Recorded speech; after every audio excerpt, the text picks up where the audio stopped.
Louvado seja, engrandecido seja o nome santo do Senhor. A paz do Senhor para os meus amados. A paz do Senhor Jesus. A Ele seja a honra, a glória e o louvor. E também a nossa gratidão por tudo quanto o Senhor tem feito em nossas vidas. Sejam bem-vindos aqui mais uma vez ao canal A Voz Clama no Deserto. E aqui é o nosso quadro, Jovens Sois Fortes. Antes estamos orando, antes estamos aqui tendo contato com a lição, né? É a última lição desse trimestre. Eu queria aqui agradecer a Deus, né, por mais um inscrito no canal. E agora estamos somando aí o total de 91 inscritos. Então que Deus abençoe a cada um de vocês e que juntos possamos estar aqui sempre a refletir na palavra de Deus. O compromisso aqui do nosso canal é com a ortodoxia bíblica.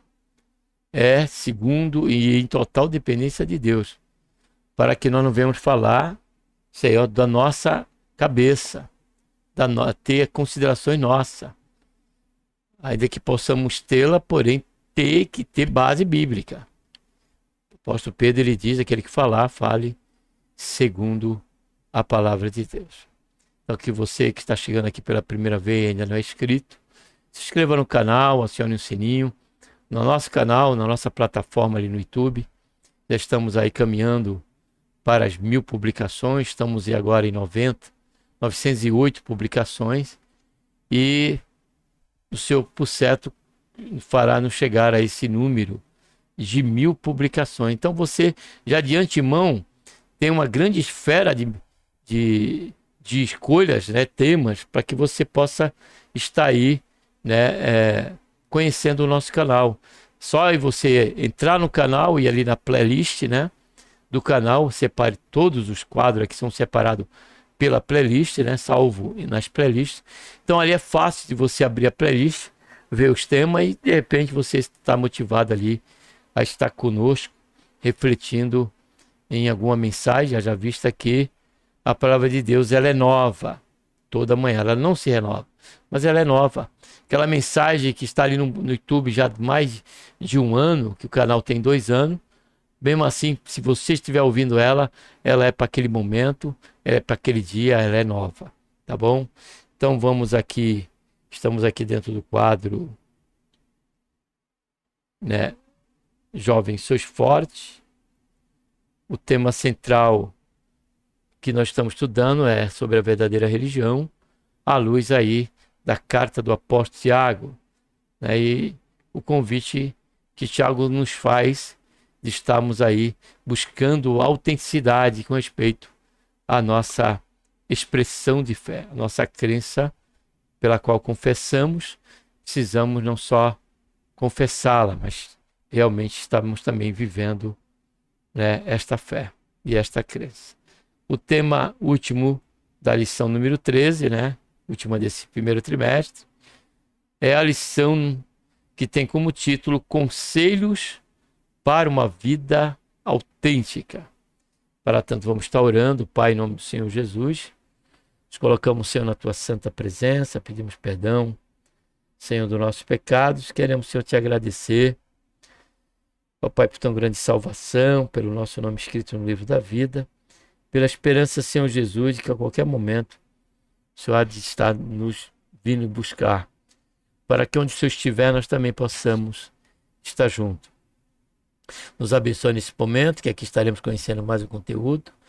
E agora, desse momento, ó Pai, é a última lição desse primeiro trimestre, onde só temos que agradecer ao Senhor por todo o período que aqui estivemos, dentro das lições aqui que foram tratadas e que conhecemos a cada um desses conteúdos. Por certo, Senhor, na total dependência do Senhor e com o coração sincero, haveremos de ter aí acrescentado algo mais, Senhor, ao nosso conhecimento e, consequentemente, também haveremos de crescer também na graça, mediante o operar do Senhor nas nossas vidas. Faz isso, Pai, durante todo esse período que aqui estivermos. É o que nós oramos, te agradecemos por tudo. Em nome do Senhor Jesus. Amém.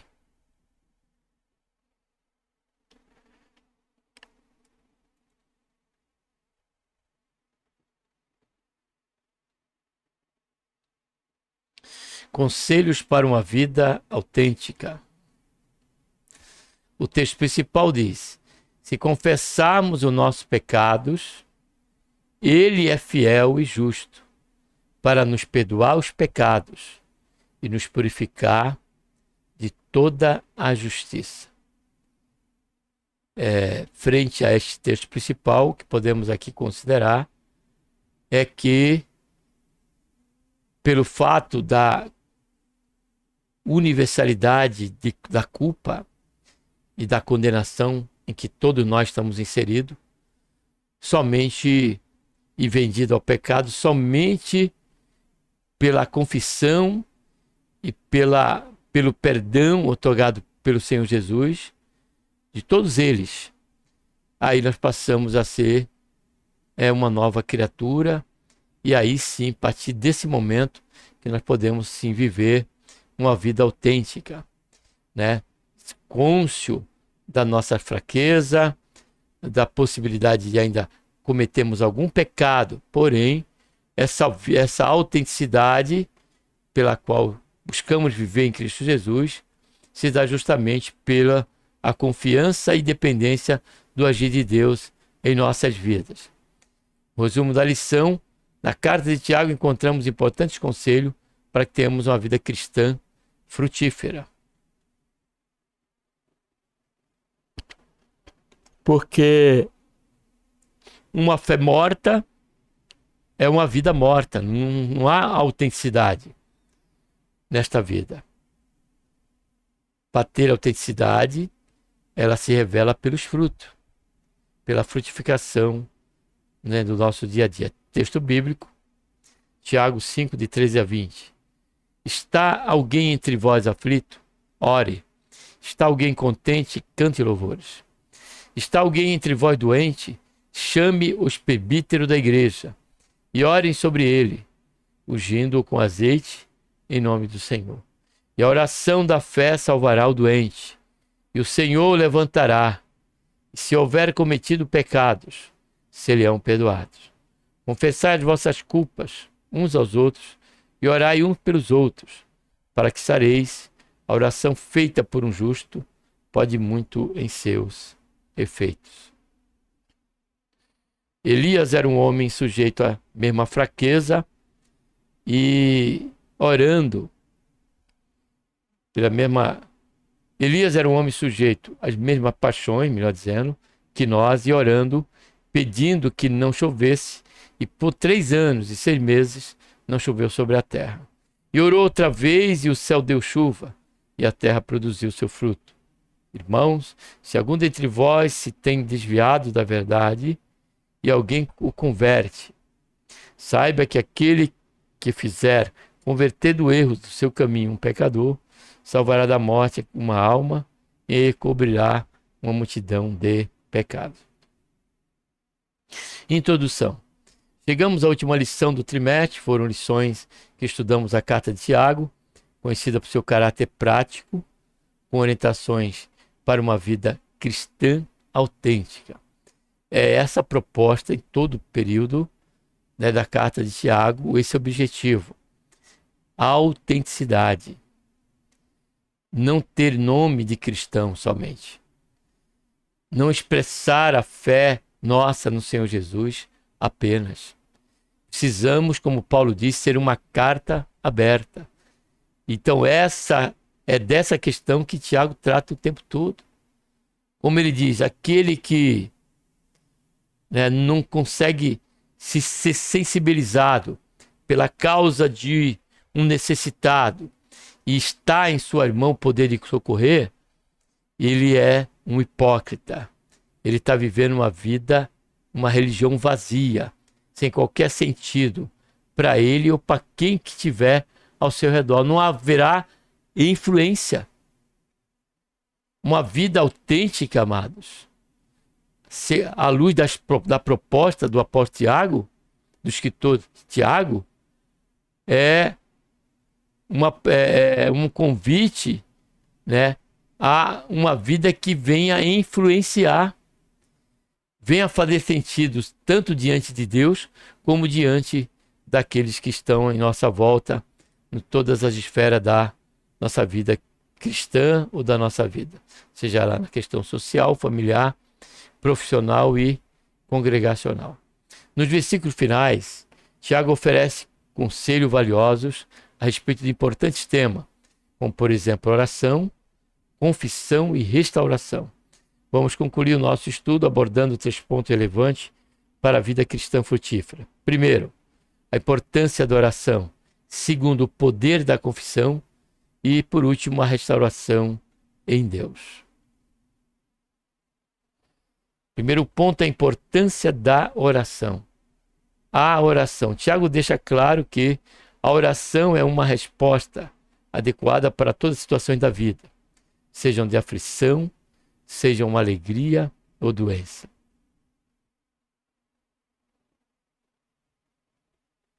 Sabemos que a oração, como expressão de fé, dependência de Deus, deve ser a nossa primeira ação em qualquer circunstância, demonstrando nossa confiança em sua soberania e cuidado.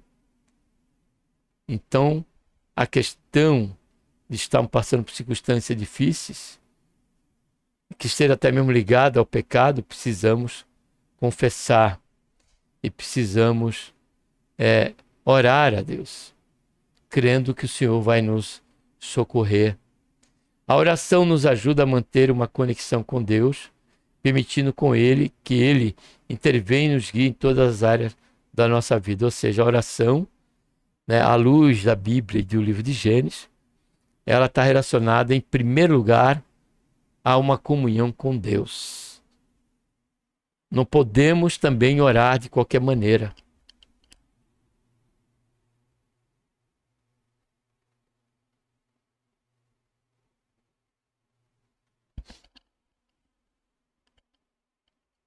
Não pode ser qualquer oração. Isso eu estou falando para nós, para todos quanto confessam, né, a fé cristã. Por quê? Porque a carta de Tiago é para a igreja. O contexto é daqueles que já nasceram de novo, que têm um relacionamento com Deus. E a oração, na sua priori, a sua primeira condição é de comunhão com Deus. Isso nos mostra e nos remete ao jardim do Éden. Ali, diz a Bíblia, que Deus, né, para mostrar essa importância da oração, né, porque a oração é uma conversação, né, entre nós e Deus, a Bíblia diz que Deus ele via todos os dias, a viração do dia, para falar com Adão e Eva. Não era um culto não, viu, irmãos? Não era um culto. Era uma oração, era uma conversação.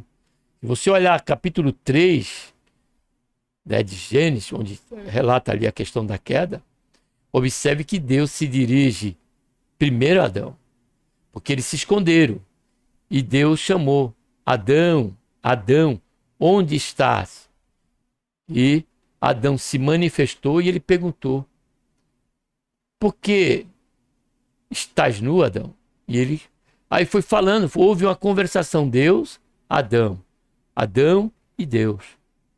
Então ali é uma conversa, ali não é um culto ainda.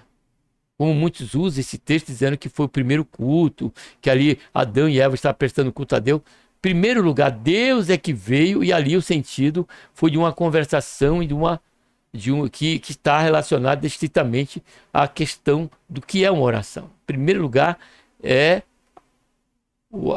a ferramenta que o Senhor nos deixou para mantermos a nossa comunhão com Deus em dia. Quanto tempo você tem orado?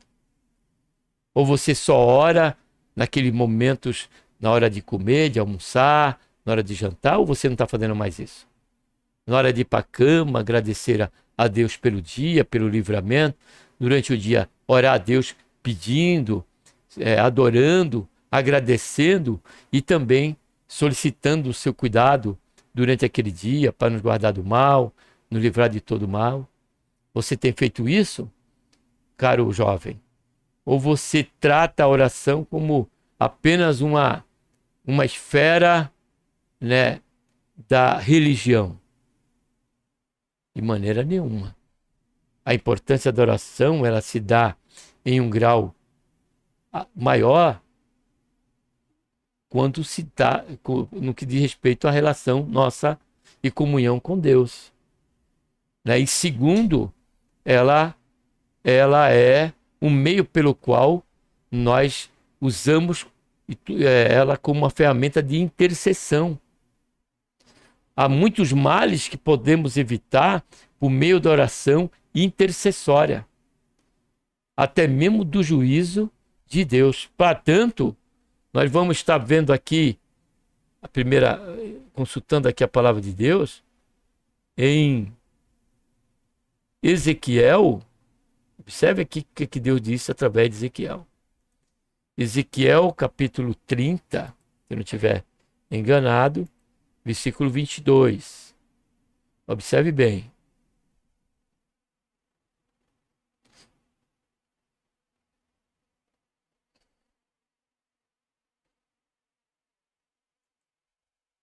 Ou não, é 22, versículo 30, é o contrário. Capítulo 22, versículo 30. Ó. O povo da terra tem usado de opressão, e andando, roubando e fazendo violência ao pobre e ao necessitado, e tem oprimido injustamente o estrangeiro. Agora, diante dessa situação, o povo estava sob o desagrado de Deus e suscetível ao juízo. Aí o que Deus diz no 30? E busquei dentre esses homens, esse contexto, esse cenário. Ele diz, busquei dentre eles um homem que levantasse o muro. Que ali, levantar muro é buscar pôr a coisa em ordem. Advertir com respeito àquela situação pela qual Deus não estava se agradando. E depois ele diz aqui, e se pusesse na brecha perante mim por esta terra. Está falando da terra de Israel. Para que eu não destruísse. Porém, a ninguém achei. E dado esse fato, olha o que diz aqui o versículo 31. Por isso eu derramei sobre eles a minha indignação. O cenário aqui é de cativeiro, Babilônia. E Deus está falando aqui que antes dele ir para o cativeiro, Deus estava buscando alguém que usasse a oração intercessória para tentar em Deus, na confiança da sua misericórdia, do seu agir, mudasse aquele cenário, né, de falta de empatia, né, insensibilidade social. Aqui o versículo 29 estava falando, né? E ele diz aqui, por isso eu derramei sobre ele a minha indignação, como fogo do meu furor os consumi. Fiz que o seu caminho lhe caíssem sobre a cabeça, diz o Senhor Deus. Então, a oração, a segunda importância dela está na questão da oração intercessória. E a reivindicação do Senhor, ela é recorrente na palavra de Deus. A importância também, em terceiro lugar, se dá pela recorrência, né, desse assunto que Deus trata durante toda a Bíblia. Deus fala de homens, né, que oravam, mulheres de oração, resultados com respeito àqueles que estavam dentro desse contexto e sobre o exercício espiritual da oração. Como Paulo, ele diz, orai sem cessar. Então, a oração, ela é importante porque ela é um único meio. Observe bem o que eu vou estar dizendo para você agora. O único meio de nós falarmos com Deus é a oração. Não há outro meio de falarmos com Deus, só existe um meio, a oração. Agora, Deus, ele fala conosco de várias maneiras. Agora, nós, para ele, somente a oração. Quarto lugar, por conta do o porquê da importância da oração. A oração nos ajuda a manter uma conexão com Deus, tá aí, ó, permitindo que Ele intervenha, trata do segundo caso que nós começamos, e nos guie em todas as áreas da nossa vida. Quando oramos, abrimos espaço para que Deus opere em nós e por nosso intermédio. A prática regular da oração reflete uma vida centrada em Deus. Olha só. A prática da oração. Né? Por isso que está falando sobre autenticidade. Então vamos repetir aqui. A prática regular da oração reflete uma vida centrada em Deus. Ou seja, de que nós demonstramos que somos totalmente dependentes de Deus. Vamos fazer uma viagem, oramos. Vamos executar um trabalho, oramos. Ainda que tenhamos o conhecimento, sabemos como fazer diante da área profissional que o Senhor nos deu a conhecer. Porque até de se jogar e vilharca, diz Isaías que vinha de Deus esse conhecimento. Então, isso carece da oração. Porque tudo isso reflete a prática centrada em Deus. Ao que tudo indica, Tiago foi um homem que orava, pois foi um dos primeiros líderes da igreja de Jerusalém. Como diz, segundo os historiadores, cara jovem, cara adolescente, Tiago foi conhecido como joelho de camelo, porque ele era um homem de oração. Molde, um avivalista também no seu tempo, diz que ele, pelo costume da oração, de forma intensa, a Bíblia diz que no quarto de Molde, né? Um avivalista, ele da Inglaterra, se eu não estiver equivocado, ele, na casa dele, no quarto dele, na cama dele, como era assoalho de madeira, tinha a marca do desgaste daquele lugar em que ele sempre estava ali a se ajoelhar e está mantendo a comunhão com Deus e, consequentemente, por ele ser um avivalista, intercedendo pelas almas em que ele buscava levar ao conhecimento da verdade, para o arrependimento, né, do pecado. A palavra doente, no versículo 14, tem um sentido de fraco ou frágil no Novo Testamento. Esta palavra é utilizada muitas vezes para se referir a doenças físicas, tais como Lucas 4,40, mas também é usada para referir ao enfermo na fé. Observe bem, enfermo na fé. Aquele que já não ora mais, já não tem mais ânimo, né? Nem de ler Bíblia. Isso é uma enfermidade, amado. Segundo ponto, oração da fé. Versículo 15 destaca o poder da oração da fé. E a oração da fé salvará o doente. E o Senhor levantará, e se houver cometido pecado, serão perdoados. Então não basta somente orar.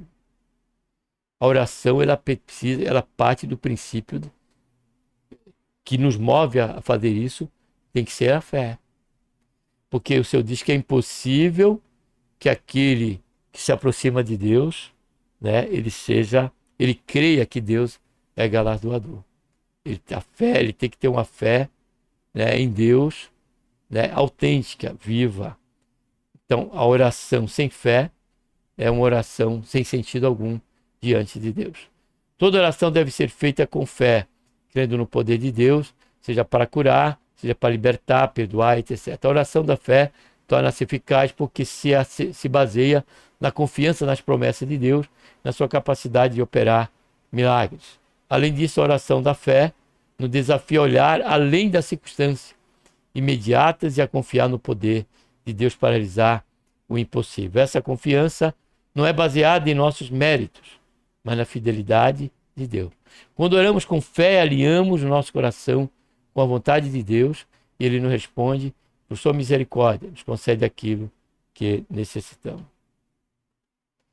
Oração pelo próximo. Tiago enfatiza a importância de orarmos uns pelos outros, pois a oração feita por um justo pode muito em seus efeitos. A oração em favor do próximo promove a comunhão, revela o amor e nos leva a experimentarmos a presença de Deus de maneira mais poderosa. O propósito de orar uns pelos outros também é o de ajudar a carregar os fardos uns dos outros, fortalecendo o laço fraterno. O momento de oração em um culto é uma expressão de unidade e cooperação, refletindo interdependência do corpo de Cristo. Segundo ponto, o poder da confissão. Vimos ali a importância da oração, agora o poder da confissão. Confissão de pecados. A confissão de pecados é um passo decisivo para a cura e a restauração. Reconhecer e confessar nosso pecado traz o perdão divino, restauração física, emocional e espiritual. A confissão nos liberta do peso da culpa e do pecado, permitindo-nos experimentar a graça e o perdão de Deus. A confissão, seja ela pública ou privada, cria um ambiente de responsabilidade e apoio dentro da comunidade cristã, ou seja, orar, mas também ter ação contra aquilo que carecemos e precisamos fazer, sempre na direção do Senhor. Quando confessamos nosso pecado, primeiramente a Deus e depois um crente maduro em que confiamos, ou a um líder, abrimos espaço para a restauração espiritual. A confissão é um ato de coragem e humildade que nos leva a uma maior intimidade com Deus e com os outros. Segundo ponto, cura espiritual e física. A confissão não apenas alivia a carga espiritual, mas também pode trazer a cura física. Quando confessamos nosso pecado e oramos uns pelos outros, ativamos o poder da oração, o poder de cura de Deus em nossas vidas, tanto no plano espiritual quanto no físico. A cura resultante da confissão e da oração reflete interconexão entre o nosso bem-estar espiritual e físico. O pecado e a culpa podem causar doenças espirituais, emocionais e físicas, mas a contrição, a confissão e o arrependimento trazem alívio e restauração para o espírito, alma e corpo. A prática regular da confissão e da oração na igreja nos ajuda a manter uma vida saudável e equilibrada, livre do peso do pecado e aberta à intervenção curativa de Deus. É necessário ressaltar que, diferentemente da igreja romana, onde a confissão ao sacerdote constitui uma parte essencial do sacramento, não acreditamos que outro ser humano possua autoridade para absorver. De pecado, confessamos somente. Vou ler novamente aqui. Não acreditamos que outro ser humano possua autoridade para absorver a absorção de pecados confessados. Somente Deus e ninguém mais, por meio do sacrifício do Senhor Jesus na cruz, mediante a fé, pode perdoar pecado. Se confessarmos nossos pecados, o texto bíblico diz, Ele é fiel e justo para nos perdoar os pecados e purificar de toda injustiça. Terceiro subponto, exemplo de Elias. Tiago usa o exemplo de Elias para ilustrar o poder da oração, sincera e eficaz. Elias, um homem comum, alcançou resultados extraordinários por meio da oração fervorosa, encorajando-nos a fazer o mesmo. O exemplo de Elias nos mostra que a eficácia da oração não depende da nossa perfeição, mas da nossa fé e persistência. Mesmo sendo um ser humano sujeito a falha e fraqueza, Elias confiou no poder de Deus e viu grande milagre acontecer. Sua vida nos desafia a orar com fervor e a confiança que Deus pode operar maravilhas por intermédio de nossas orações. Independentemente das nossas orações humanas, está querendo dar aquela recaída. Podemos ver, pelo exemplo da vida de Elias, que a fidelidade é um atributo que quem tem fé e que sem fé é impossível agradar a Deus. Fidelidade torna-se então a qualidade de quem é cheio de fé. A proposta de Deus para a nossa vida é vivê-la cheia de fé, que por sua vez, nos levará a uma vida de fidelidade aos princípios do Evangelho de nosso Senhor Jesus Cristo. Viver os princípios do Evangelho não nos garante imunidade e problemas da vida, mas garante-nos a companhia ajudadora do seu Jesus todos os dias da nossa vida. Terceiro ponto, caminhando para o final, a responsabilidade da restauração, a busca dos que se afastaram. No versículo 19, Tiago exorta os crentes a buscar aqueles que se desviaram da verdade, primar pelas verdades doutrinárias e cuidar daqueles que se desviaram do caminho do Senhor. É uma das responsabilidades da Igreja de Cristo. A busca por estes demonstra amor, compromisso e com o Evangelho de Cristo, refletindo o coração do bom pastor que deseja trazer de volta a ovelha perdida. A busca por aqueles que se desviaram exige compaixão e oração para ajudá-los.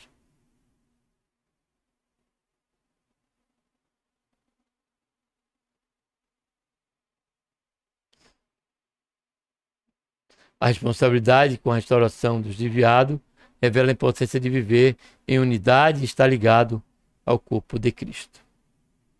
Segundo subponto, a restauração dos que se desviaram. Buscar e ajudar alguém que, por algum motivo, se afastou da comunhão é uma ação que tem implicações eternas. A responsabilidade de buscar e restaurar o desviado é de todos os membros da igreja, não somente dos pastores e líderes. O ato de ajudar na restauração da vida espiritual de pessoas tem um impacto profundo no presente e eternidade. Cada pessoa restaurada fortalece a unidade do corpo de Cristo, promovendo o crescimento espiritual de todos. Quando nos empenhamos em ajudar os irmãos na fé, demonstramos amor redentor de Cristo. Estamos contribuindo para o avanço do reino de Deus. A responsabilidade, caro jovem, da restauração é uma expressão do nosso compromisso com a grande comissão, com a missão de reconciliar os homens com Deus. Terceiro subponto, a responsabilidade da igreja. Cada membro do corpo de Cristo tem o dever de apoiar e encorajar os outros, promovendo um ambiente de amor e cuidado mútuo. Fazendo parte da igreja, do corpo de Cristo, nos permite crescer junto, na fé, compartilhar a nossa.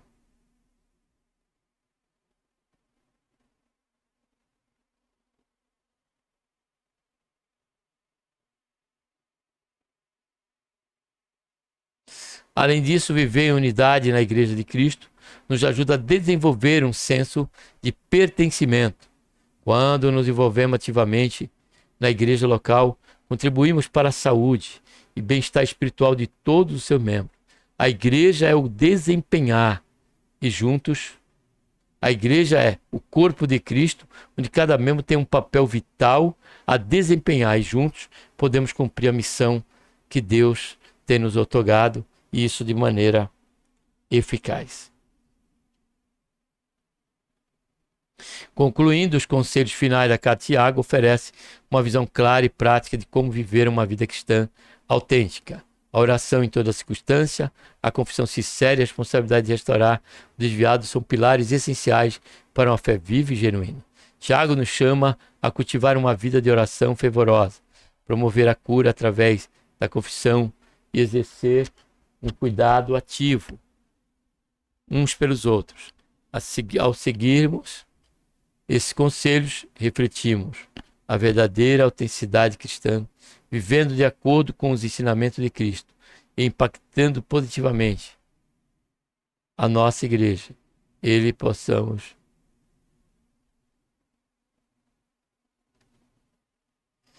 Que possamos com a igreja, que possamos com a graça de Deus incorporar esses princípios em nossa vida, testemunhando o poder transformador da fé autêntica.